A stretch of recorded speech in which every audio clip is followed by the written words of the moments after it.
kids. This is Learning to Dad. I'm the cool dad. That's my thing. With Tyler Ross. What I do have are a very particular set of skills. I'm gonna have fun, and you're gonna have fun.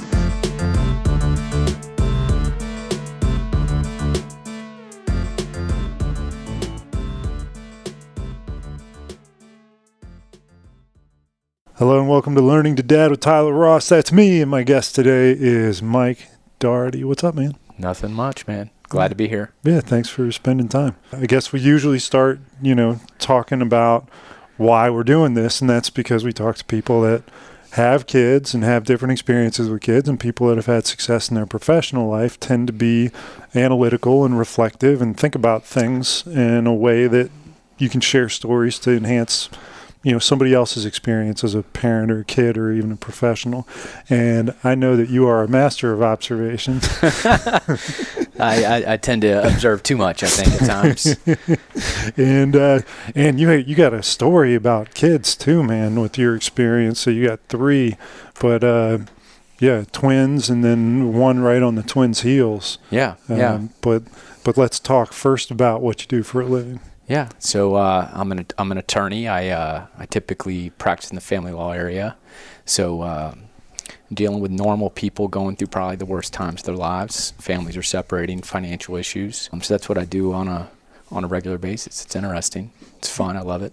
Yeah, and you do that in Prince William, Manassas area mostly. Yeah, primarily Manassas. We venture out every now and then, but we're pretty lucky that we stay busy enough in that area that we're able to stay close to home. And yeah, you grew up in Fredericksburg area. Grew up in Stafford. Both my parents were Army officers, so we lived over in Korea, Europe for a little bit, but primarily grew up in Stafford County, Virginia. Yeah, and your mom is not an attorney. Your dad is an attorney. Correct. You got to give me the family lineage of attorneys going on. Well, it's we Daugherty, and yeah, period. It's as I tell people, we're sick. We work together, we travel together. Every holiday we hang out together. This past weekend we were hanging out together. We can't seem to get enough of each other. But yeah, fortunately my dad got out of the Army, passed the bar exam. Remember that being the most excited I've ever seen a human being to this day. Yeah. Picking us up in the carpool line and him being able to tell us that he passed the bar exam and he's going to be a lawyer. So at what age was he when he passed the bar? So this is 96, 97. So that's and he's born so you were 47. Yeah, so preteen basically. Yeah, middle school. So he did that, and we saw how much fun he had, and seemed like that's what we all ended up doing. So my older brother David, he's 3 years older. He does primarily criminal defense out of our office, and then my younger sister Kate, 3 years younger than I am. Yeah. She does family law, and then got my dad, of course, and then my wife Kim practices and does the. Yeah, so that's awesome. So far, it's working. Yeah. See, I have a different experience.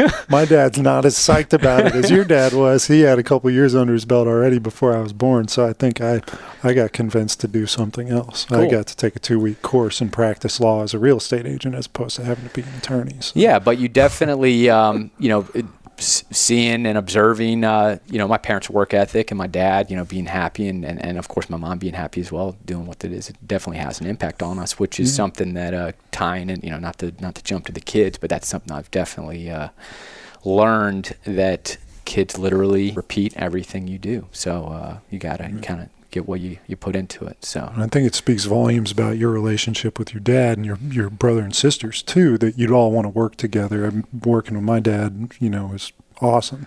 So being able for you guys to all do that is really cool. Yeah. Just have to make sure, me and my wife created a rule about 3 years ago, which probably saved our marriage, saved our lives, is we don't talk about work after work. Just can't do it. Nice. And that's helped out a lot. So, because it was just every car ride, every meal, just exchanging stories about the horrible client or the horrible case, and it just, it eroded. Are you at liberty to tell any stories about like clients from 5 years ago or anything? Yeah, like that? there's no. I mean, as long everything's confidential, but anything that's out in the public domain or that's been expressed in court is free game. I'm not certainly going to divulge any confidential information, but there's some stories out there that I definitely learn. I've been doing it for about 7 years, and so we have 3-year-olds. So for about 4 years, I didn't have the perspective of having children myself, and so I was dealing with a lot of these custody divorce cases, and I was trying to help them out as best as I could, but I definitely realize now that I certainly have gained an extra layer of perspective in helping people go through those issues. Now having the perspective of having children and the experiences and the mundane, the doctor's appointments, dentist appointments, sleep schedule, all those intricacies that somebody who hasn't had children doesn't have the opportunity to gain. So yeah. So if I'm getting divorced and I'm going to go talk to attorneys, interview attorneys, sure. Would you say that having children, being involved in a divorce, it's an absolute prerequisite to get an attorney that has kids and can relate on that level? No. Yeah? No, but I think you may gain an extra layer of empathy or understanding from the attorney that may pick up on the nuances. One thing I ask people when they come in my office, which is something I didn't know, I'm like, when you're trying to perhaps demonstrate that one person's been, let's just say, more of a caregiver than the other, okay? I ask them, which side of the bed was the baby monitor on? Interesting. Okay, because we all know that the side of the baby monitor on is usually the person that's going to be the one that at least is the gonna get up, right? Yeah. I mean, that's why it's there. Right. Sometimes maybe it's convenience, but typically I would say that generally the baby monitor's on the side of the bed of the person that typically plays that type of 51% role if it got that close. So that's just, I mean, there's many other nuances. That's a great question, though. It's like it's loaded, but like you catch you off guard. Yeah. So that's one of the many questions I ask people when I'm trying to get to the bottom of, is the person sitting across the desk from me telling me the truth? Because the last thing I want to do is go into court and represent somebody that's not telling me the truth. So it's just a good. It's not, to answer your question, it's not necessary, but I think you potentially gain some insight if you have an attorney that does have children and that's really involved with the children. I mean, you could have an attorney that's got a bunch of kids, doesn't do anything. They're not going to offer much help. So, sure. but that's a hard thing to ask. But every now and then we get clients that ask us, "Do you have children?" Right? It's a rare question, but I think it's an important one. Yeah, it can be. You got to understand the stakes. I've been a big proponent of saying that once you have kids, you feel on a completely different level that somebody who doesn't have kids cannot relate to, no matter what. They just won't understand. Yeah. Yep. And then there's many layers into that. People that have kids that have special needs, or people that have kids that have gone through a lot of health. I mean, there's just lots of layers. Has your experience in domestic law changed you as a parent or as a husband? I think I would be lying if I said it hasn't. I think it's certainly given me a different perspective. You get spouses coming in there and complaining about things, and I'm like, oh man, that's something I do. Or that's something that I've done before, man. So you do, and not that person's the same person as Kim, my wife, but yes, I mean, I've learned it's, I think it's important, transparency. There's nothing like having somebody in your office who's been married for 20 years and you ask, does your husband or wife have a 401k? And they say, I don't know. I mean, those are bad situations to be in. So I'm as transparent. Kim lets me control the finances basically, but I make sure that I offer her every opportunity she can, and even in nauseam on a Sunday morning, tell her what our debt is and what bills are and how we need to tighten the budget. Sometimes she doesn't want to hear that, but I make sure I inform her as much as possible so that, one, she's not in that position, and two, she has some, maybe feel some accountability for the financial stuff. So yeah, totally. So it's definitely, it would be hard for it to impact your life. Why do people get divorced? Many different reasons. One, they should have never been married in the first place. I mean, many. If I was going to give somebody advice right now as to like what are some things to give yourself the best possibility of not getting divorced, would probably be living together initially, right? Got to live with the person before you marry them. I think that despite whatever religious or, beliefs you have or just in general, I think you got to live with the person if you're going to give yourself the best opportunity to have a stable marriage. I think the financial transparency, and then of course not infidelity is a big factor, and certainly with like the proliferation of the internet and all the dating sites and single, married hookup. There's just so many options available now to people that. What's the excuse that you hear most about, like, I just couldn't keep my hands off her, or he just treated me so much better than my husband, or whatever, like in the infidelity circumstance? Well, there's different categories of people that commit infidelity. There's guys, and I haven't had a whole lot of women. I'm not trying but generally, there's guys that have some sexual addiction. So it's massage parlors, prostitutes, those types of guys. It's pure. It's physical. It's just trying to satisfy their quench for sexual. So there's nothing their wife could possibly do, probably in those situations, to satisfy their needs. Then you get the people that get detached, fall out of love with their current spouse and then find somebody else. And then you get, of course, like the random hookups. Those are kind of rare. We see more of like the people engaging in relationships with other people. And as far as like, it just depends on who you're asking, who's at fault for it. If you're asking if you're asking the individual who cheated, it's their excuse is typically that they're not getting what they need at home, and they're not, and they're just falling, detached from their spouse, and that's what it usually comes down to. But not a lot of people really truly just own it, like it's my fault, I'm moment of weakness, or I don't even know if that's owning. Yeah, we've had a couple of those. Yeah. I'm a horrible person. She deserves it. Yeah. But those are rare. Those are few and far between. But those are the easier people to work with. The people that recognize and have some self-awareness and some empathy that they've really screwed up, and just You ever work on any easy divorces? Yeah, there's tons of easy divorces. A lot of people agree. I mean, I do a lot of agreements, right? People, you can contract out of your marriage in Virginia. You can agree to everything. PSA at a mediator's office. Yep. Take care of everything. It can be relatively easy. I did a mediation today for a couple people. And that's me being a third party trying to help them solve their problems. That's definitely the best way. Any legal dispute, whether you're suing somebody or trying to get a divorce, trying to come to some sort of resolution. They end up coming and having like a consult with you, and you ever say, go talk to a therapist, figure some of this stuff out to make it easier, to like kind of grease the skids a little bit, or to maybe even try to reconcile? Yeah. And I think that comes with a lot of people that are coming into my office that say they want to check out, they want to be done, and I think Jerry Seinfeld or somebody said something like this, and unless you go get some professional help about whatever's going on in your head, you can't expect that you're going to move on to another relationship and it's going to be different. It'll probably be different for an initial phase, but those same problems that caused you in the prior relationship to break down, or unless you've gotten help, are going to likely come back out. So, it's like the grass. Grass isn't always greener. Yeah, which type of thing.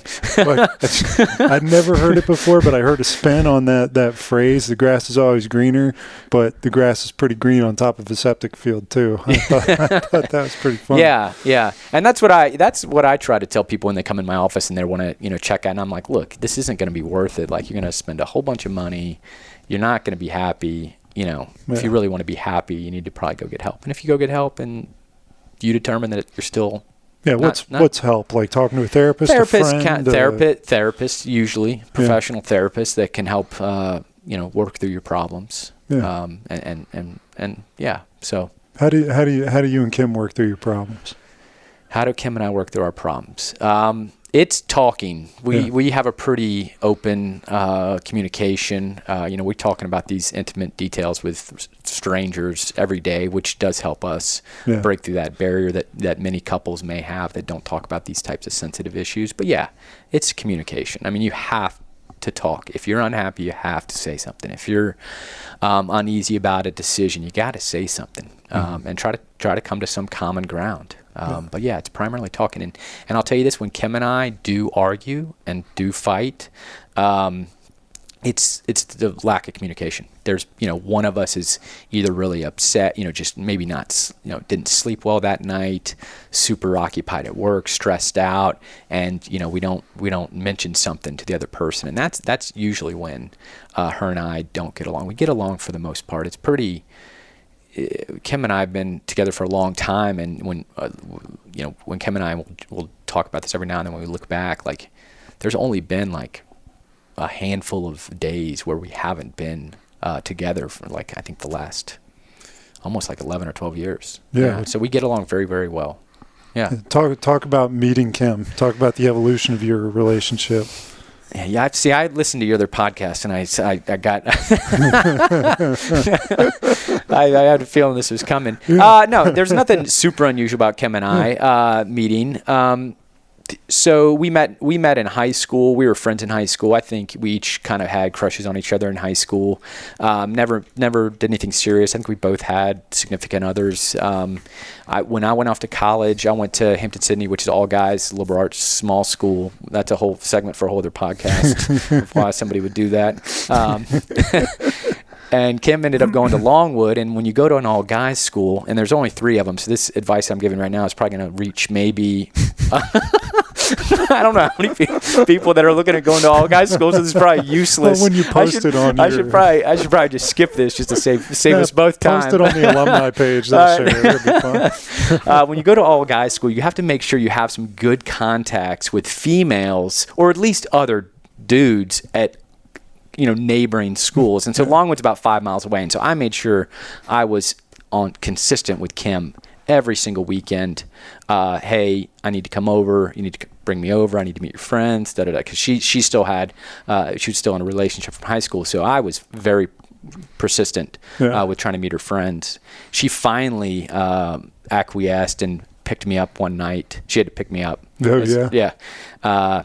Took me over to Longwood to meet some of her friends, and then we ended up, starting a relationship from then. So that was, I think it was like October, some time frame, in 2004.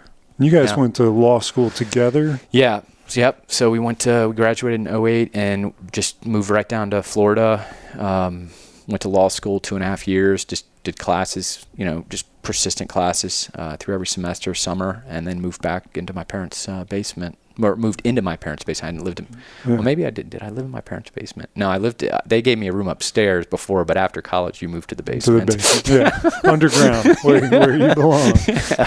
Yeah, so. And you immediately started practicing, both you and Kim?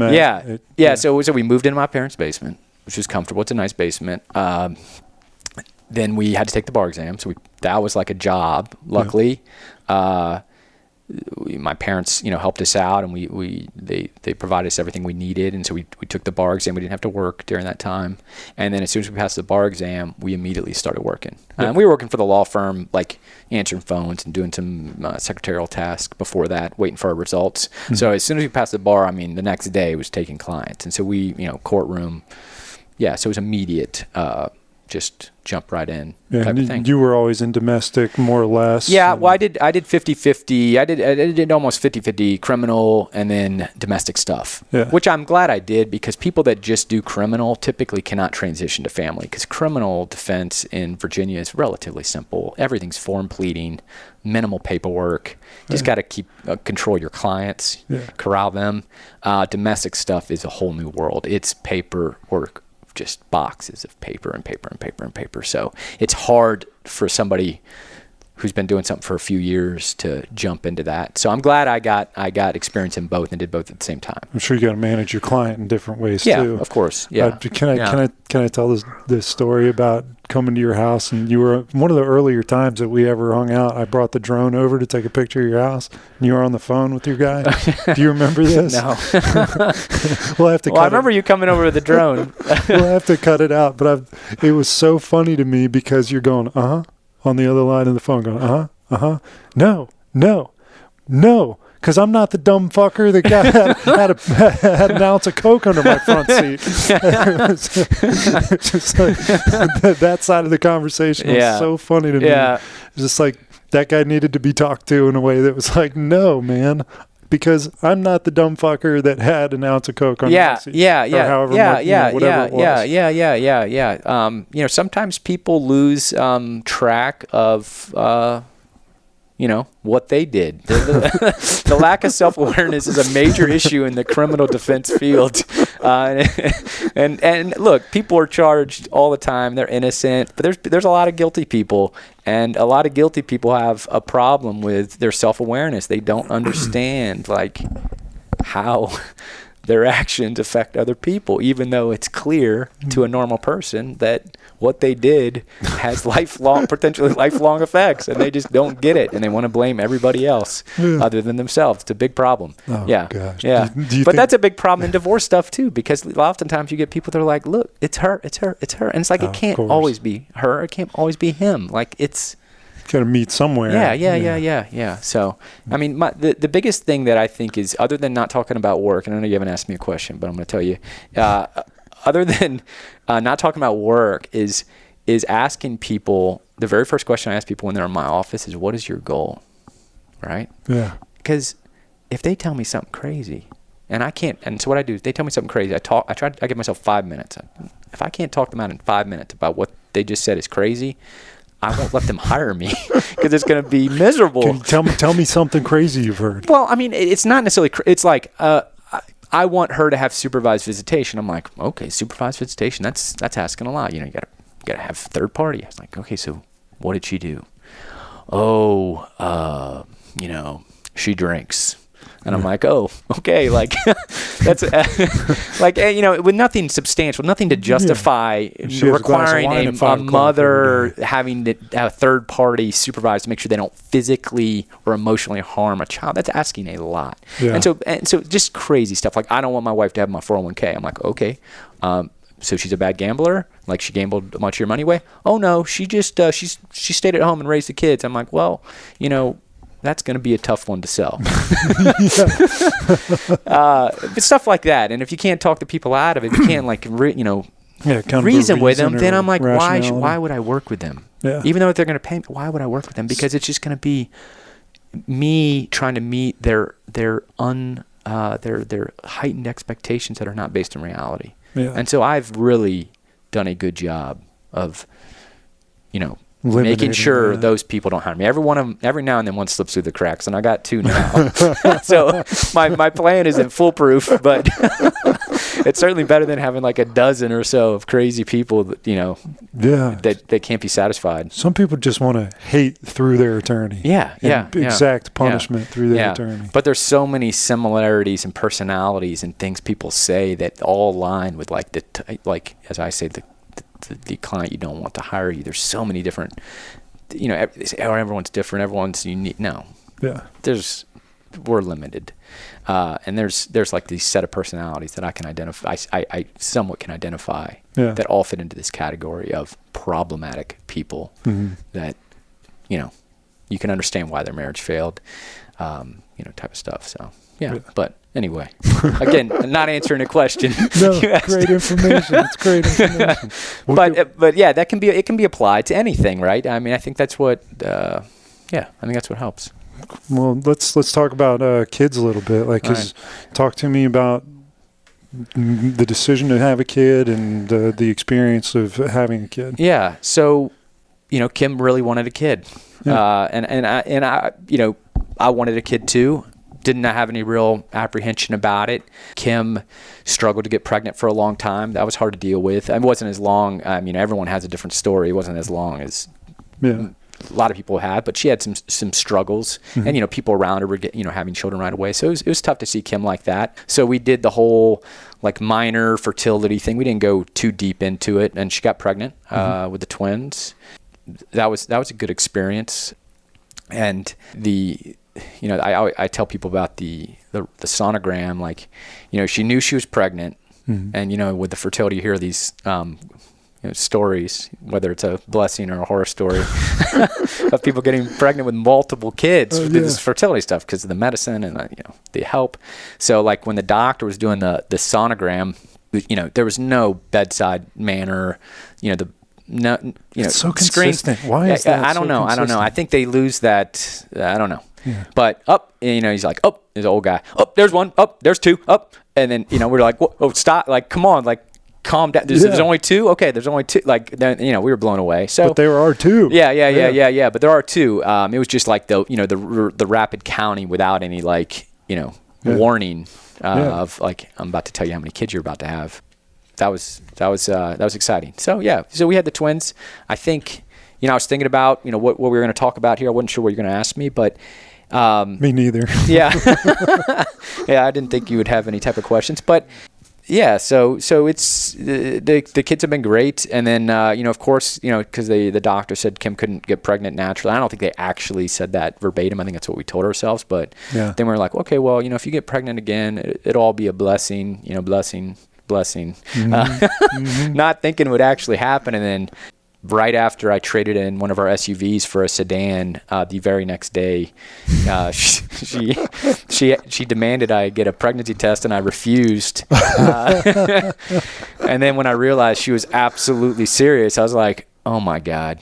Got the pregnancy test, and she found out she was pregnant with our third child. Yeah. So how close are your babies? I think they're 16 months. So twins, and then 16 months later. So the twins just turned 3 in April. Scotty, the big little sister, will be 2 in August. So that was worrisome. I was worried when she was pregnant with the twins of what the heck we were going to do when the third one and the twins aren't even walking or talking. I was like, what are we going to do? This is crazy. And it is in fact crazy. Yeah. But I still don't think I've ever really seen you tired. Like you have more energy than most people I know and use it pretty efficiently. Yeah, I appreciate that. I'm drinking my 7th coffee right now as we speak. That's why I was a couple minutes late getting my 7th cup, and then some people got in a car wreck. Yeah, I look at my dad, and my dad's the same way. I mean, just unlimited energy. I mean, I do get tired and I get exhausted. No doubt about that. But I try to stay. So my experience 0 to 12 months. Of course, we had an introduction to our kid, within a year, and so what'd you feel like your role was for that first, 16 months with the twins, and then again, with the third? Yeah. So I knew from the outset that I was going to have to play a big role because you got twins, right? Twins are coming. Mm-hmm. There's 2 of them. There's 2 of us. Yeah. We. So I was not surprised or taken unexpectedly that my wife was expecting me to chip in. Yeah.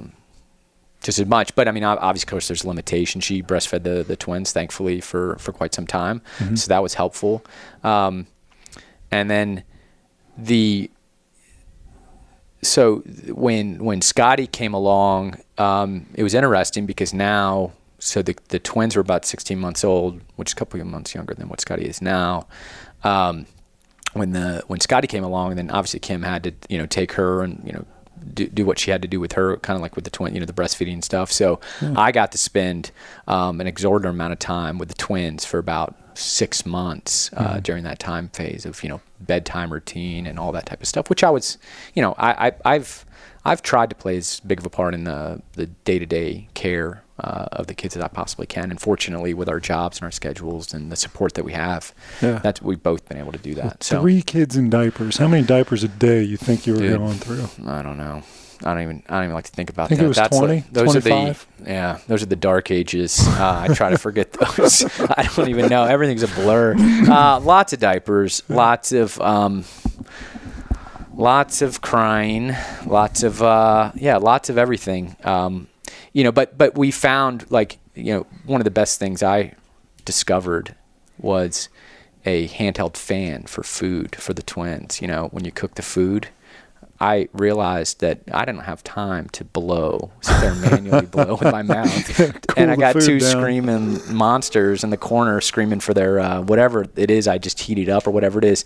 So, man, we got this food fan, and that has saved, if you talk about shaving minutes, like, it's been unbelievable. Yeah. I can't imagine grinding down that far to like having something cool the food for me. Like, that's serious like, time management. Yeah. We did that. And then another thing that's probably saved our lives on more than a dozen times is I got one of those extension arms for our car. Because the twins are in the very back in the third row, and they drop stuff all the time. Of course. And there was one trip we took. I was unbuckling and getting back, and I mean, absolute just nonsense. But when the kid is screaming and you stop, you give them what they want, then they drop it right when you get back on the highway. I mean, you're risking your life. Yeah.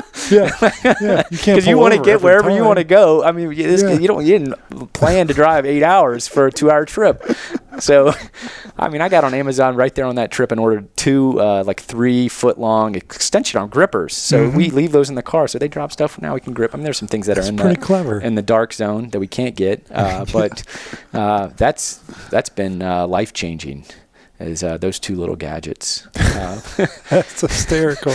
That's genius, though. Both of them make perfect sense. And you know what they say, like when you're presented with like a challenge, you resort to like, the path of least resistance. And some people are, I think, a little bit more like have a little bit more of a need to find a solution than others. We were in desperate need for a solution.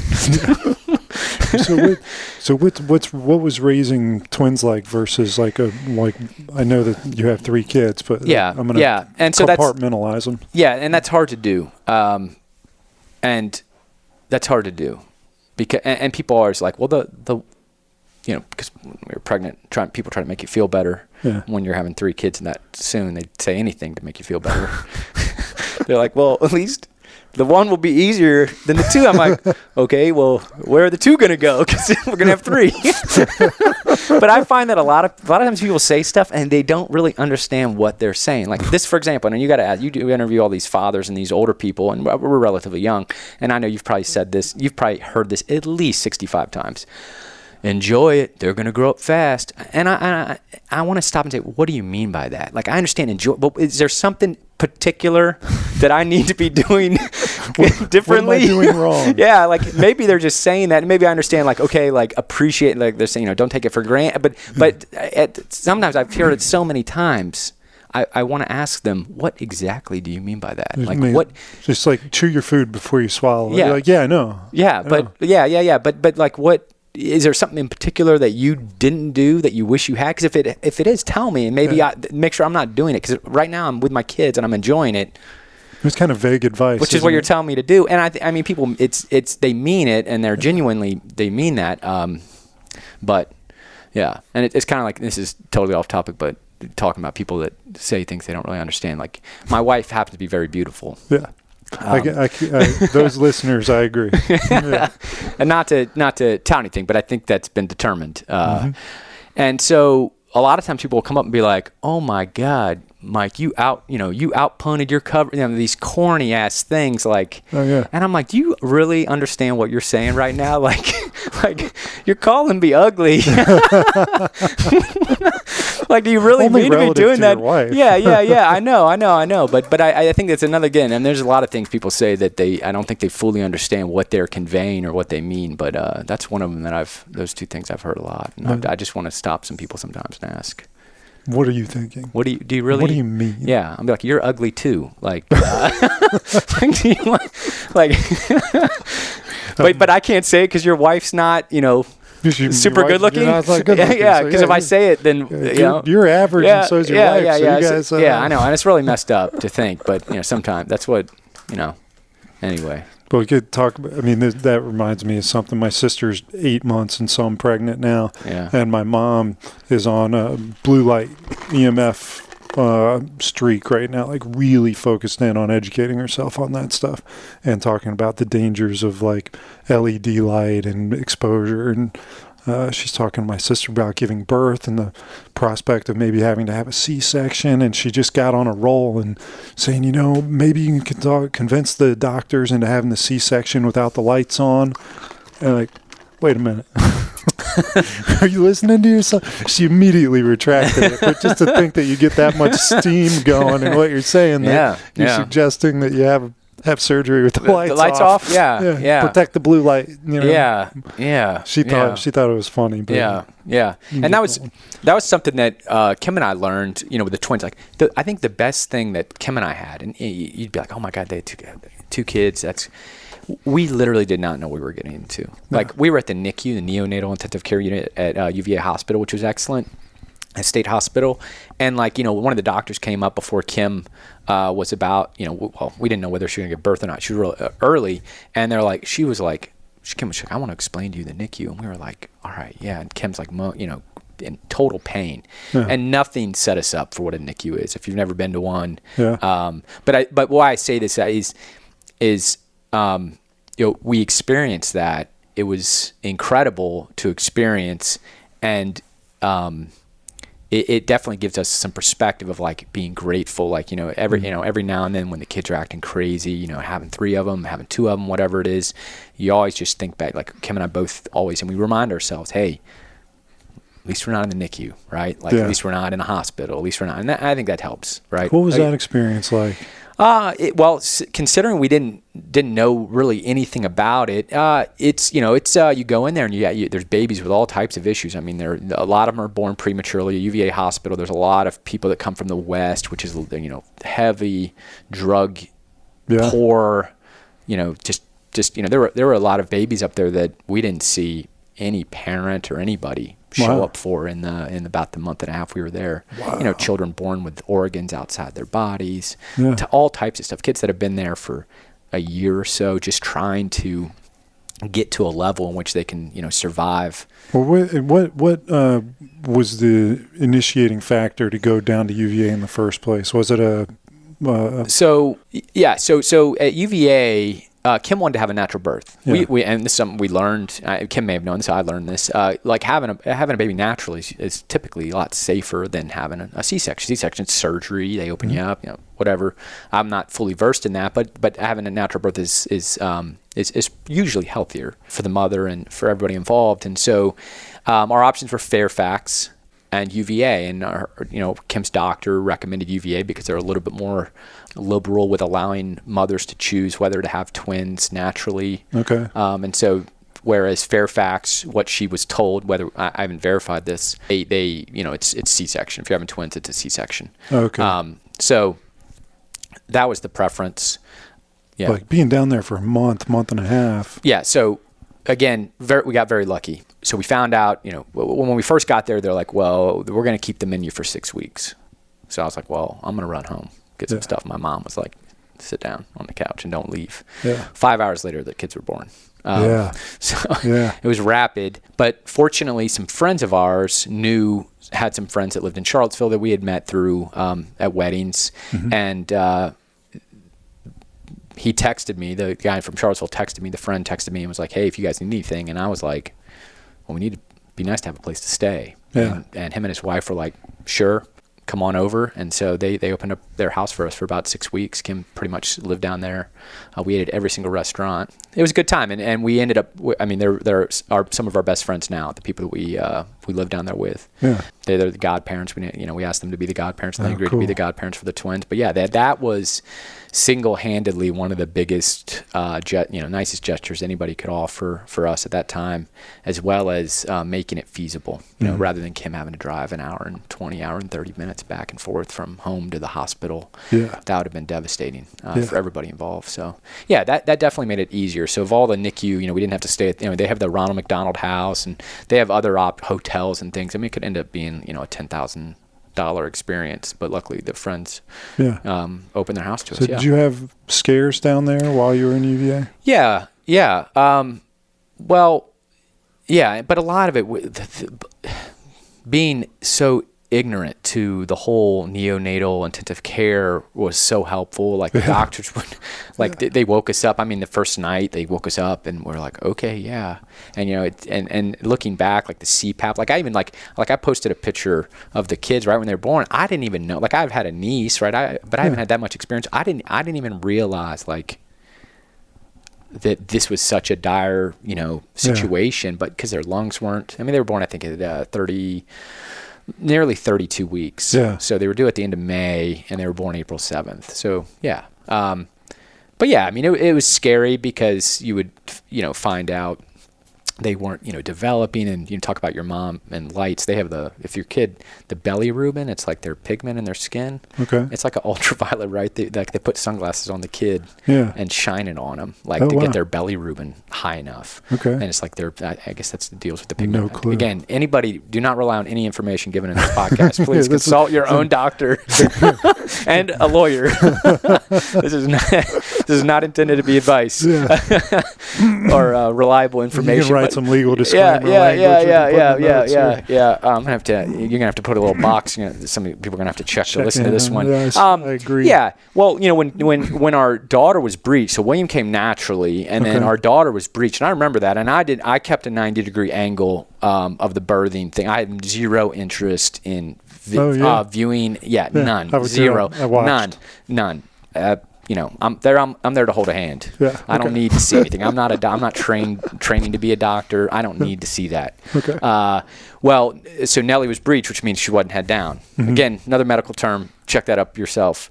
Yeah. And the doctor ended up ripping her leg and snapping her femur. Oh, so we dealt with a broken femur. So she had a broken femur. So not only she was less than 4 pounds, tiny. Yeah. Her bone had just snapped. Her femur bone had snapped. Wow. So we dealt with that. Yeah. That was interesting. So that was scary because, you think if I broke my femur, I would be wanting to shoot myself in the head if I didn't have any medication. So like a little tiny baby born early, already can't having talk, problems. Can't express those things. Yeah, it's got a broken femur. Miraculously, the bone, it healed within like 2 months. Yeah. Just like the doctor said. Amazing. So yeah. So anybody looking to be a physician, I would highly recommend pediatrics, whether it's orthopedics or dentistry. It's like, oh, your teeth are rotting, they're falling out anyway, or oh, your bones. It seems like everything's it'll just heal. just give it time. Give it a couple weeks. That's the best. If I was going to be a doctor, pediatrics. I'm sure it's not always easy, but that's always good to be able to have, natural. It's like nobody more settling than a good pediatrician. Yeah. Nothing more unsettling than a bad one. Yeah. But, yeah. Can we talk about Kim's exploratory committee? Yeah, sure. Yeah. Tell me what's up. I'm afraid to talk to her about it because I'm sure everybody's talking to her about it. Nah, well, I don't know. Yeah. A lot of people are talking to her about it. So Kim, my wife, for some reason is decided, well, not for some reason, but has decided that we need to have even busier lives than we already do. And so she's thinking about running for Congress for the 5th District as a Democrat. It's a tough district. It's the largest in Virginia. Mm-hmm. It's been red for quite some time. So she's wanted to get into politics ever since she was in college. I believe her when she says that because I knew that to be true. Mm-hmm. And so she's decided to do this. So it's been so far it hasn't been too taxing, but it's a lot of driving around. It's a lot of traveling. It's a lot of meeting people. But Kim's primary. I don't want to speak for her, but she's. I think she brings a working person's perspective, somebody who's dealt with everyday issues, not only in her own life, but being a domestic attorney dealing with a bunch of other people. Yeah, she's got a lifetime of experiences told to her through her work. Yeah, and I think she's a good advocate. She's a really good speaker. She's a really good writer, really good listener. And passionate about things that she's passionate about, right? And she's smart, super smart. And I think that's very helpful in trying to give your district or give your constituents the best possible chance they have of being represented well. How's that changed the kind of roles that you guys have established over the last 3 years? So it's been relatively new, but the new experience. So there's more, well, let me tell you what it was like before. So typically we'd both get home about the same time. Sometimes we go to work together, come home together, pick the kids up. They go to all-day daycare right now. and we have a helper. We have a high school girl that comes over Monday through Thursday for a few hours each day to kind of like, at one point it was like holding the baby, like holding Scotty, or just cleaning up a little bit. Like mother's helper is keep what your they eye call on them, so keep your eye on them. Yeah, so one of us could go do something, or if one of us is in court late, we have somebody there, and it's not one person handling all three. So we both played like the day-to-day roles. We were both there. It was nice. So now, I mean, it's relatively new, but like, she's going to events, in the evening time. So, and a lot of them are like far away. So I'll pick the kids up from school, take them home, meet Macy, and then it'll be me and Macy for, until about 6:30, and then Macy goes home, and then, I get them all to bed and put them down. So, So. So how would that change if she actually was elected to office? She's got a big uphill battle. Yeah. So I think that's just going to be more evenings away. That's going to be more of a role that I have to play, and assuming filling that gap. Mm-hmm. Yeah, that's a big commitment. Yeah, I see the beads of sweat pooling on your head. Thinking like, how much coffee am I going to have to keep drinking? Yeah. No. It's certainly, it's not an easy decision to make, and Kim hasn't taken it lightly. Yeah. I haven't taken it lightly. I think I don't know exactly what I'm getting into. Mm-hmm. I don't think anybody does until you're in it, right? To Kim's advantage. But as I've learned, everything's tough until you do something tougher. So, I think that's what's going to come down to. Yeah. But I'm excited for Kim, and hopefully she can fulfill whatever position she's trying to. Is there something? Did like the kids inspire her in some way of like, I want a particular thing? I don't. Yeah. Well, we're dealing with a lot of health insurance issues. I think that the health insurance and the access to medication. I mean, that's something that we deal with. And as much as we like to read a lot of stuff, we get all these bills and all this stuff, and it just seems like our own insurance is taking advantage of us. I mean, once we started paying attention, it was like, wait a minute, that's the same bill for that.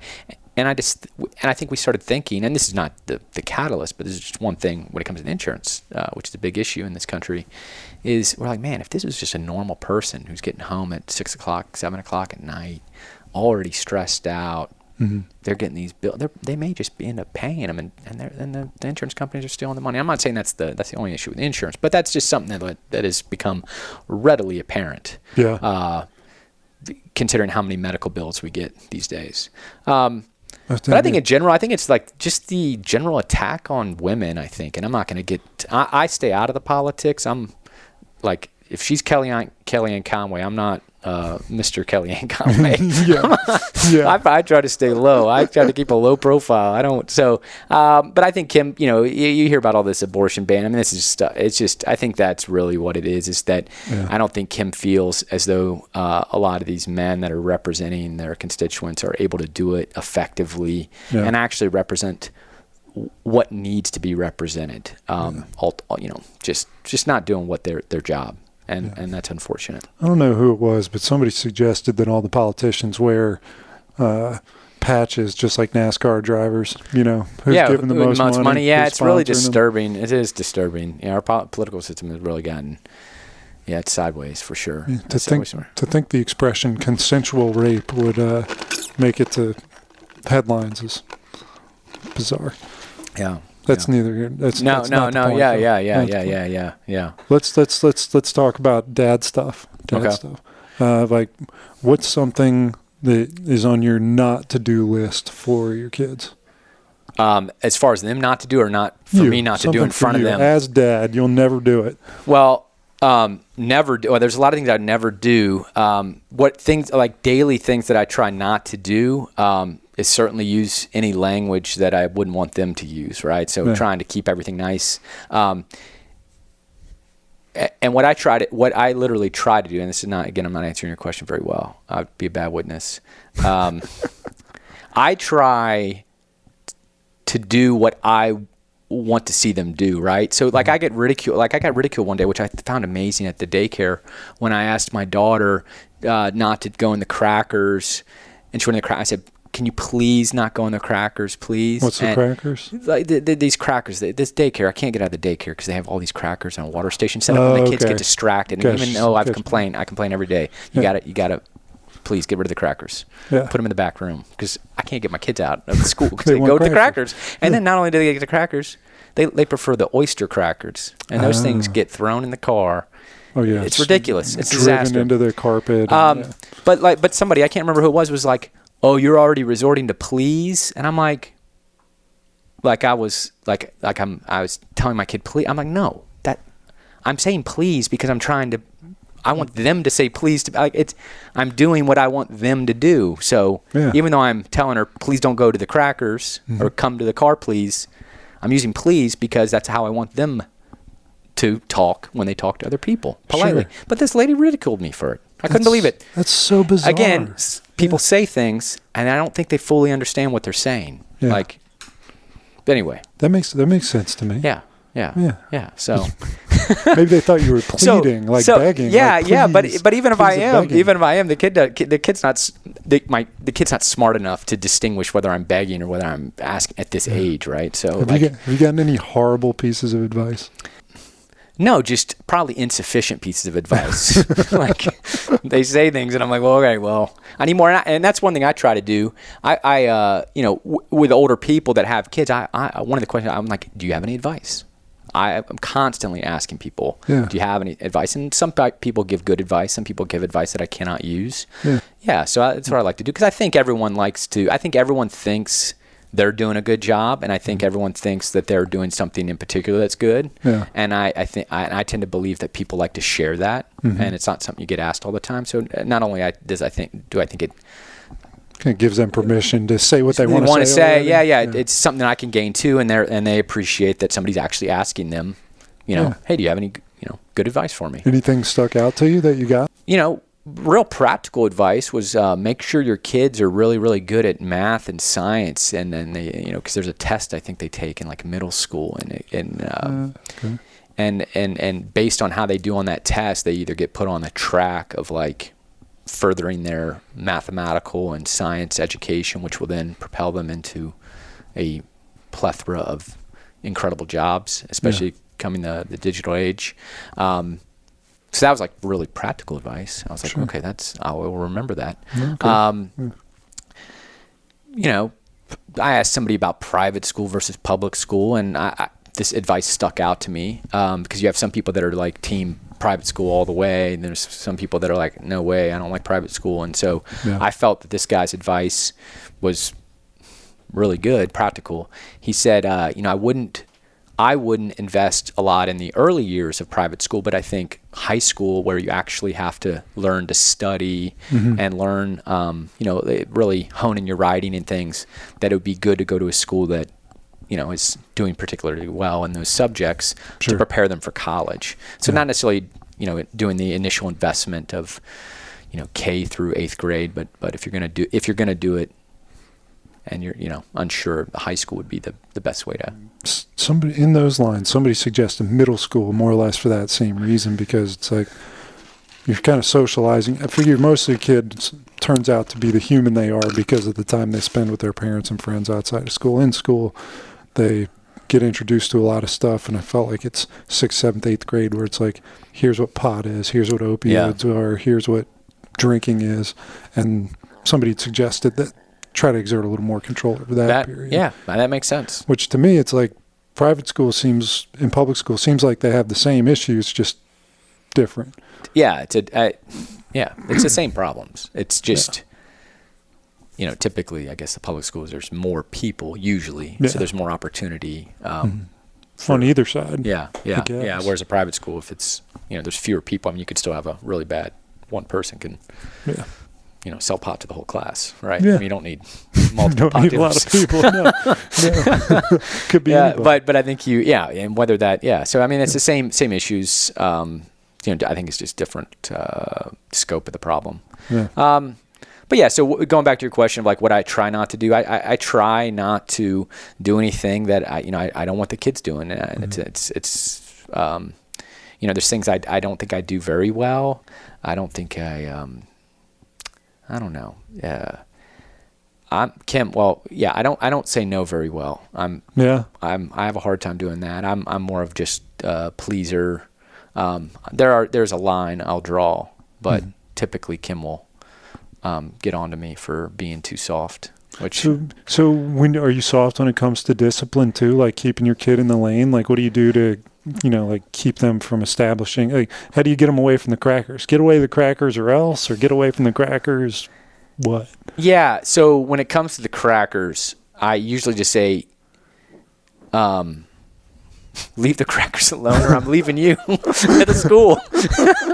And it doesn't work. My friends and the crackers? Yeah. I'm like, we're going. Bye-bye. Like, no crackers. Just normal saltines. Yeah. I mean, we're not like, we don't do the physical. We're not like corporal punishers. I mean, when they're wrong, they're wrong. Like, so, obviously any physical violence between the kids, we jump on. And that's clear discipline. But when it comes to like my daughter asking for an Oreo late at night, and she's like, on the cusp of tears, I'll give her the Oreo. I don't care. I'll brush her teeth extra long. If I knew it was going to keep her up, if I knew there was some, and I don't know all the side effects of eating an Oreo late at night. I don't know that. I guess you turn into a fat ass. I guess, yeah. I guess you assume you're eating something, and she's very small, so I'm not worried about like the health issue of like her gaining weight. So I really don't see any further ramification. That's like the analysis, you talked about in the beginning, like people that, like you said, you like to interview people that seem to think about things a little bit more than others. And that's what I think about. I'm like, okay, what's the downside of the Oreo? This Oreo. Yeah. So 2 Oreos every night for while she's whatever. And I can't say I do that type of analysis for every single decision I make, but I try to be thoughtful in every decision I make. And I don't think Kim fully comprehends that, and she can't, because she can't read my mind. Sure. But I try to be thoughtful in everything I do. You could point out a dozen health risks or hazards or trip possibilities or whatever, and if to do everything would be no life. Yeah. Marginalized risk. That's what I try to do in every decision I make. Yeah, but assess and move on. And are you happy? Yes. Well, then you did that one okay. Yeah, exactly. So what's your hope for your kids? Like your grand scheme, how do you feel successful if they felt a particular way? Or what's your biggest hope for your kids? This is going to sound super, cliche, but I've been giving this some thought.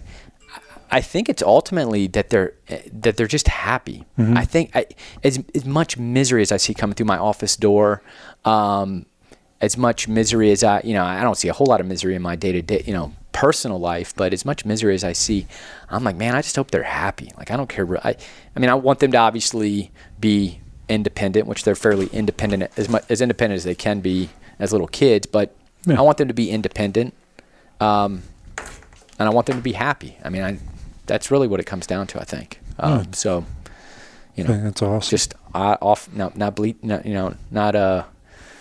not draining my bank account and being happy. It's kind of selfish, but what do you think is the importance of resilience for your kids? Like making that a character trait? I think it's very important. And I assume you mean like resilience and like when there's some challenge or some obstacle that's presented to them, being resilient. Is that what you're referring to? Yeah. I think that's super important. I think not understanding that they don't get every single thing they want. Mm-hmm.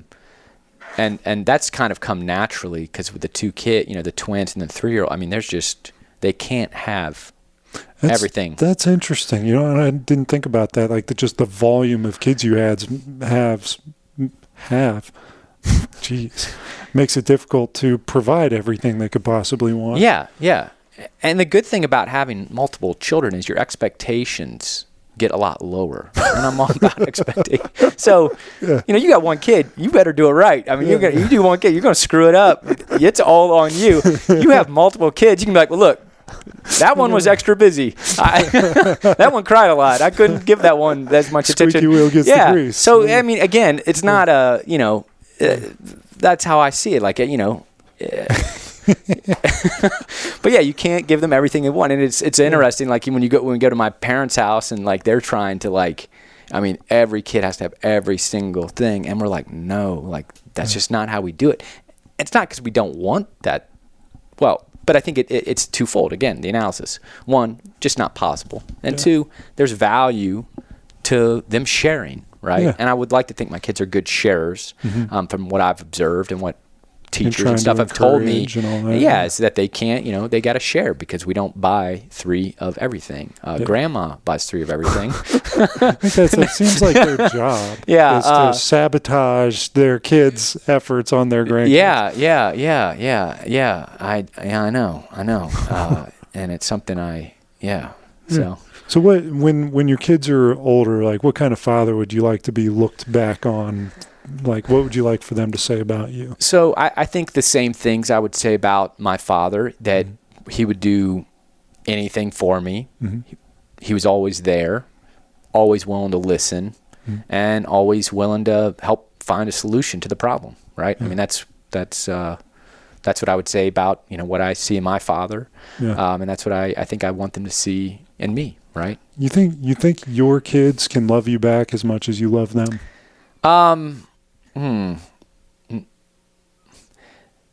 Not until I think they have.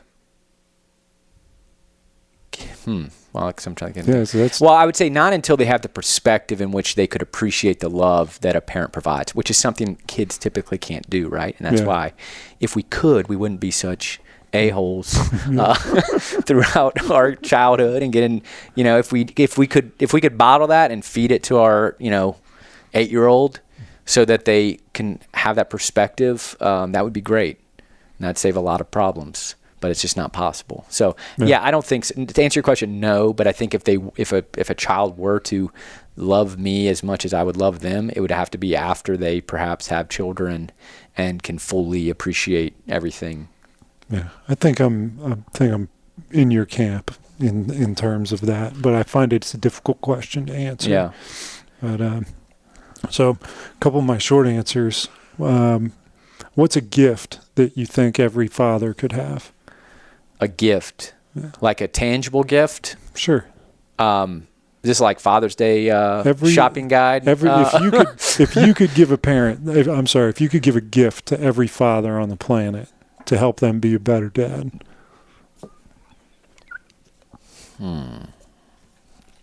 I do not know. To be a better dad, what would you need? It doesn't have to be something I have. No. I think probably having empathy for the child. So being able to put yourselves in the shoe of your child and understanding how what you do has an impact on them. Yeah. And if you could have that, you'd be one way better of a father, because if you knew how everything you did affected them.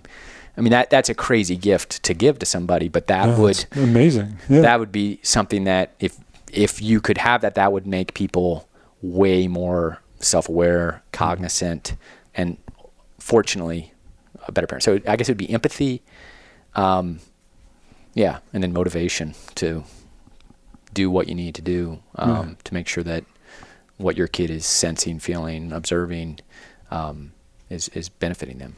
Right. Yeah, I think that's awesome. I actually, in workshopping with somebody, talking about how can we make the world more empathetic. It's like, what if at 18 we sent every single kid that graduated from high school on a series of 3-month endeavors where they go work in a hospital or a church or a school somewhere in some third world country, and then tell me that they're not going to come back with a new perspective on the world and fellow man. Of course, and people. Like, that would be better than retooling the entire education system or anything. Yeah. And it's something that, again, like if you ever ask yourself, like, when I've gone and volunteered, and I don't do a whole lot of, I'm terrible at that. Hopefully that's, you got stuff going on. Yeah. I need to do better at it. Yeah. But whenever you go do those things, you typically, when you leave, you're like, man, like you have this, different perspective. Like, that's what it feels like. That's, So I think you're absolutely spot on. It's true. With that. Yeah. Sure. So who's your favorite television dad? Favorite television dad? That's a tough one. So I'm just trying to think. Television dad. I don't think I have a good answer for that one. No, movie dad, TV dad. You didn't grow up watching some show that you're like, that dad seems cool. No, I mean, I certainly do. I just nothing's jumping out at me that I would want to.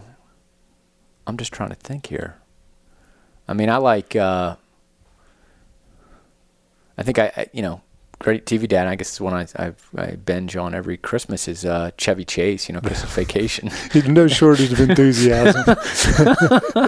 Always aiming to please. Yeah. Doing whatever he can for the family. Sacrificing is, yeah. I mean, that's kind of what you want. Yeah. In a dad. I love that. Clark Griswold. Yeah, Clark Griswold. Clark Griswold. Yeah. I haven't heard that one. That might be one of my new favorite ones. That's fantastic. Oh, all right. The billboard question. You know the billboard question? No. Yeah, so, 95, all the dads are driving 80 miles an hour. Mike Daugherty's got a billboard where he can put one piece of dad advice on it.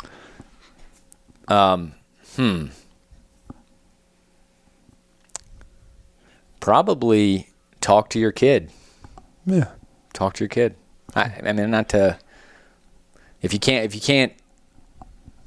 get, if you can't fully understand, if you're not talking to your child, I think you're missing out on a lot of useful information. Help you understand where they're coming from. It's in the vein of the practicality that we've been talking about. Yeah.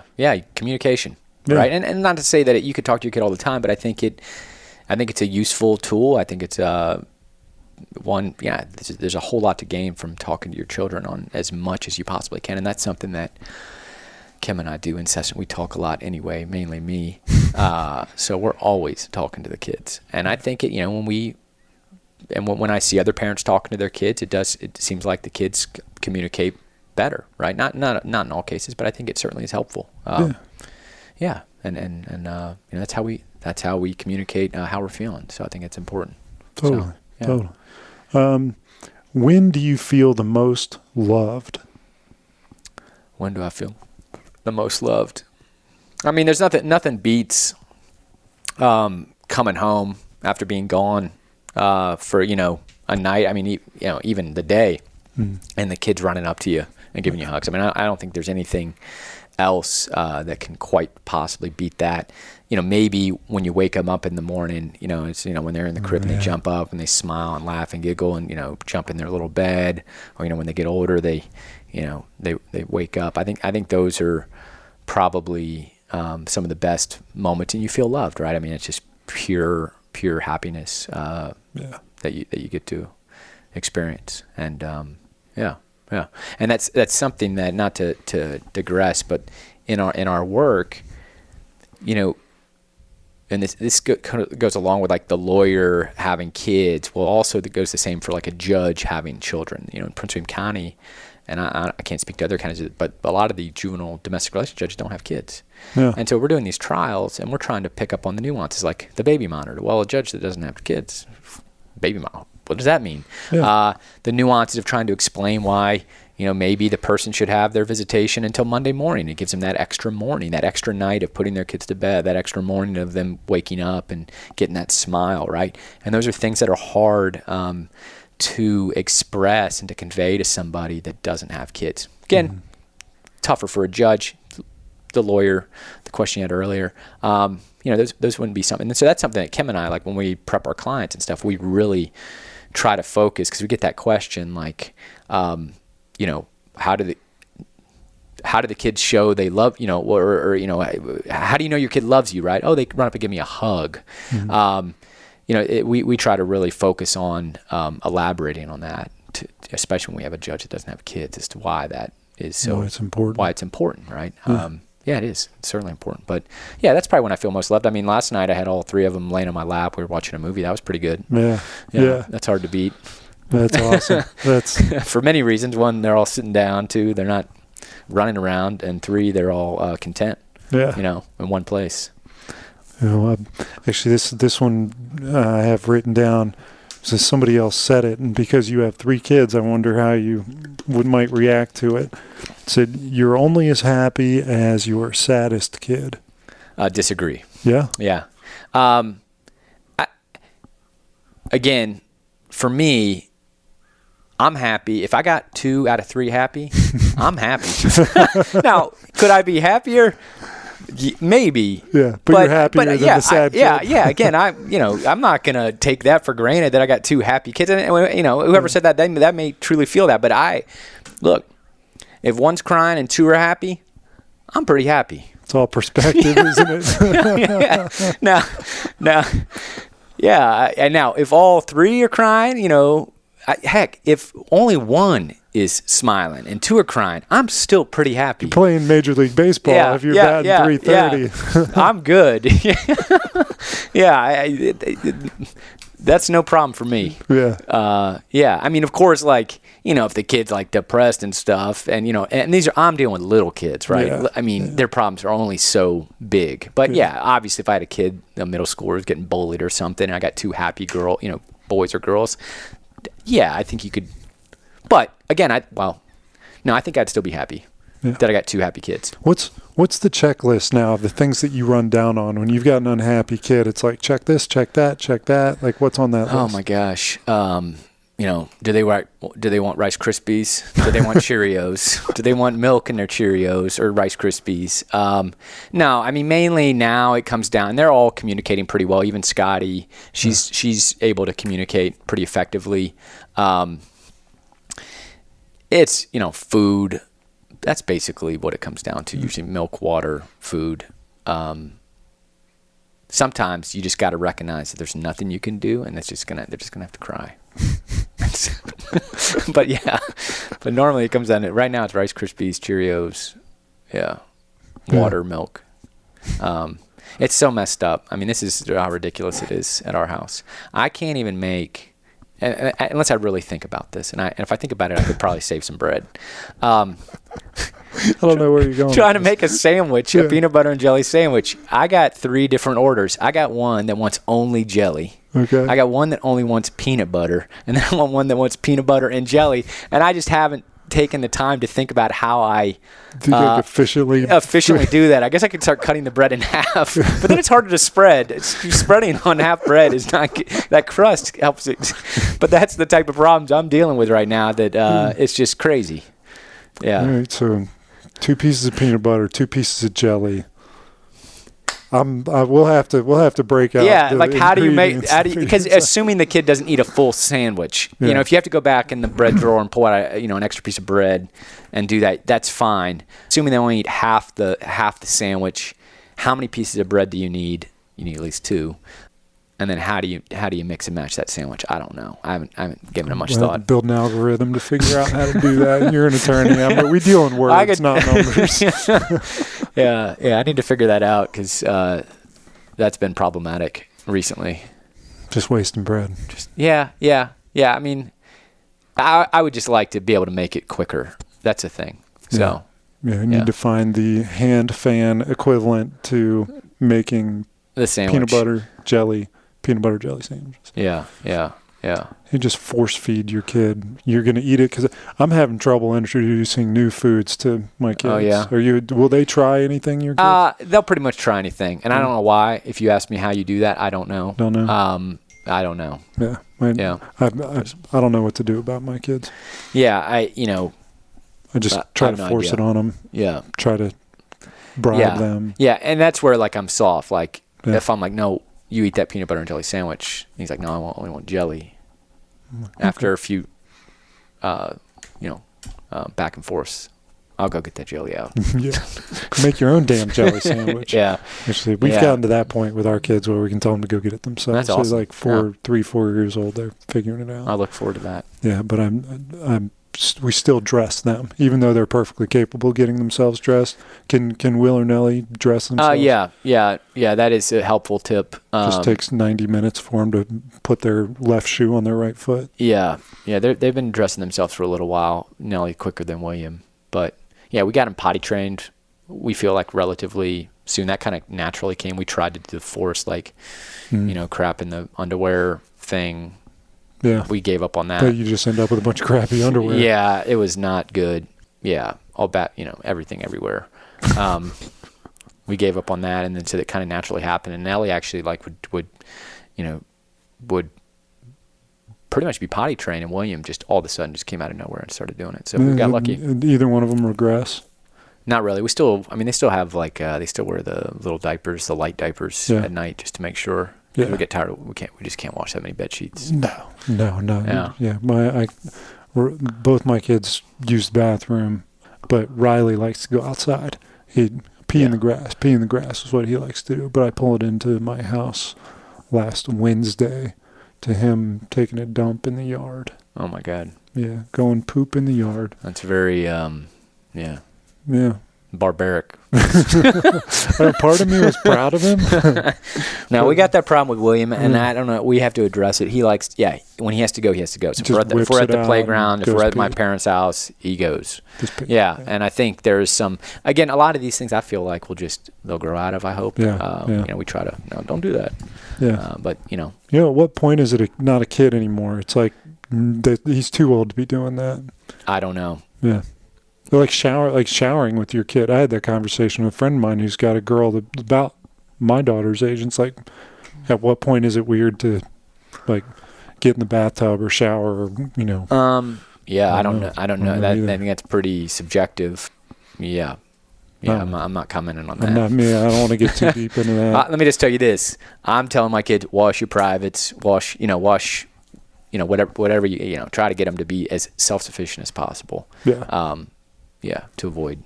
That makes perfect sense. Yeah. Good comment. Good lawyer answer.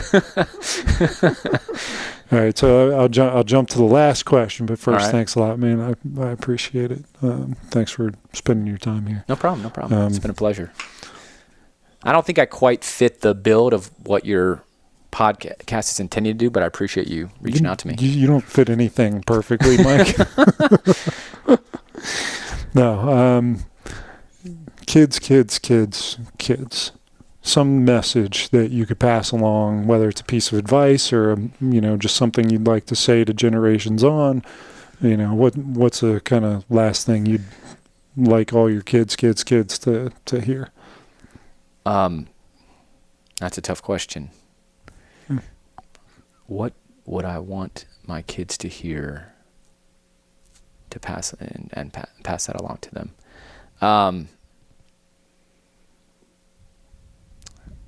That's tough. I don't know, Tyler.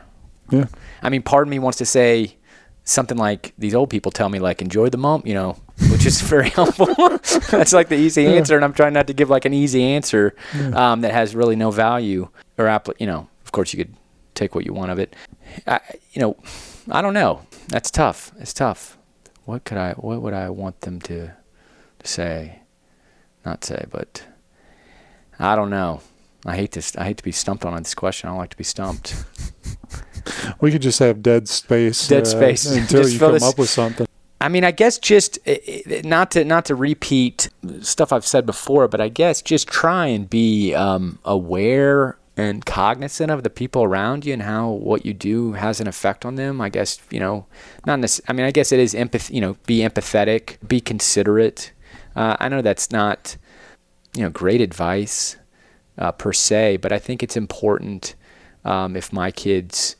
If they walked away with one piece of advice that I had, other than enjoy each day type of stuff, it would be just try to put yourself in the shoes of other people and try to understand where they're coming from, because I think it gives you a better perspective, and I think it gives you a better ability to make an informed decision on what you should do, right? And that's just stuff that I try to deal with on a regular basis, trying to make people make the best decisions. But part of that is you have to consider how decisions you make have effect on other people. And so that's what I would pass along to them. Sorry for that long, awkward non-answer. But that's a tough question.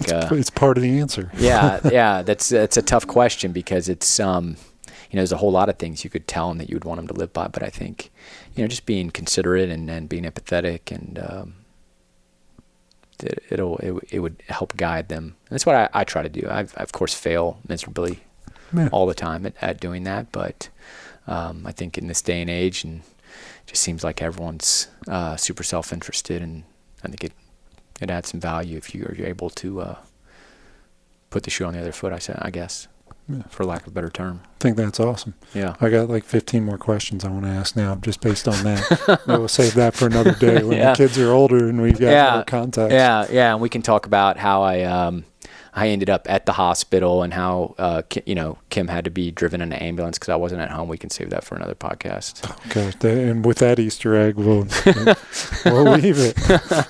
All right. Thanks for having me, Tyler. Thanks, man.